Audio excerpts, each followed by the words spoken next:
Hey guys, in this video, I will show you how to create Turnitin student account without class ID. All right, so let's begin with the video.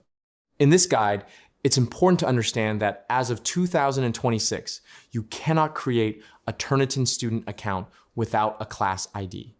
Turnitin is designed to work through schools and instructors, meaning students can only access it when they are enrolled in a class set up by a teacher or institution. The most straightforward and official way to get access is to ask your instructor for a class ID and enrollment key. This is the standard method and the fastest way to start using Turnitin. Once you receive these details, you can sign up and join the class without any issues. If your school supports it, another option is using Turnitin Draft Coach. This tool works inside Microsoft Word or Google Docs and allows you to check your work without needing a class ID. You can also try contacting your university library or IT department, as some institutions automatically provide access to Turnitin through student accounts linked to your academic email. They can guide you on whether this option is available at your school.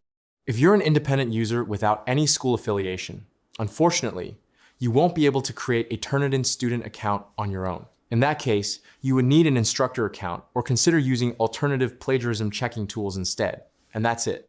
So that's basically how you can create Turnitin student account without class ID. So that's all for this video. See you in the next one. Thanks.